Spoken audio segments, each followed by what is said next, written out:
Good morning. When I'm sitting here now outside the walls of the old city of Jerusalem, I've just been down to the Church of the Holy Sepulchre where I've been praying for you all and asking for God's blessing upon you.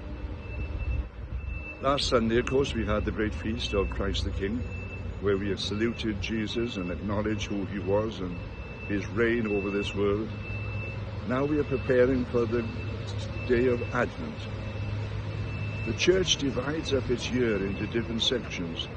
It's very difficult for us to grasp all the different truths of the Christian faith.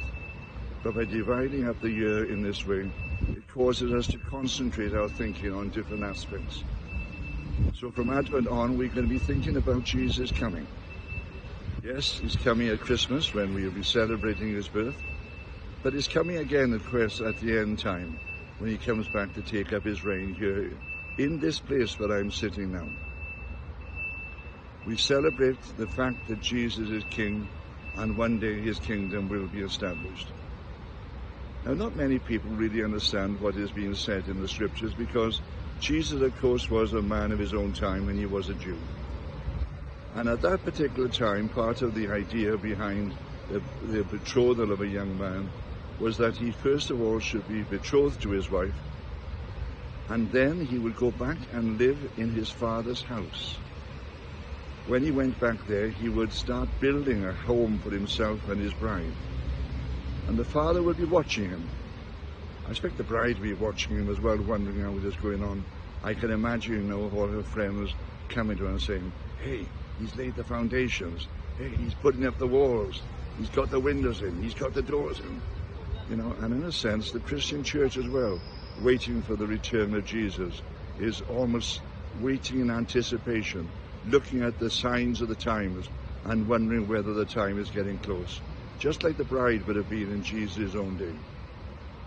Well, when the house was ready, when he had finished the preparations, then his father would say to him, "Now is the time, go and fetch your bride." You would never know when it was going to happen. The bridegroom would call together his friends, they'd start blowing trumpets. It might be in the early hours of the morning or sometime during the day. Suddenly the bride would hear the trumpet sounding, and he would know that in fact the bridegroom was coming to collect her and take her home. They would in fact put her on a small litter, and his friends would lift her up and carry her to the new home. She'd be transported there to the place that he had prepared.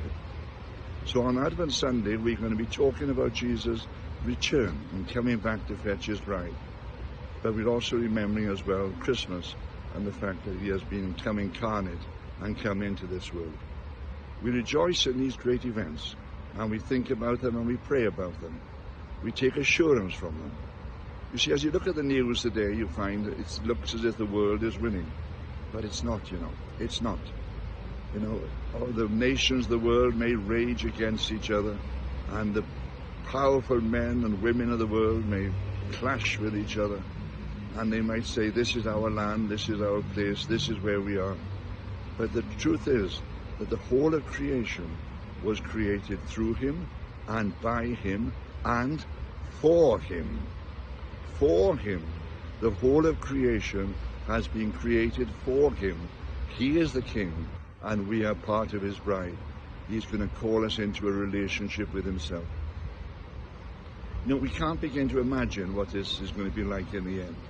John tells us that when we see him, we will be like him. Can you imagine that? Everything is going to be transformed.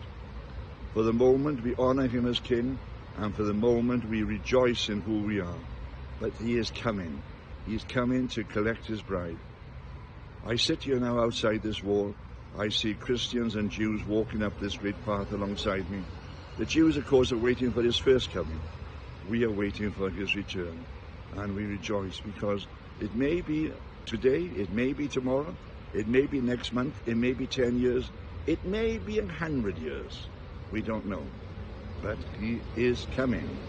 Christ has died. Christ is risen. And Christ will come again.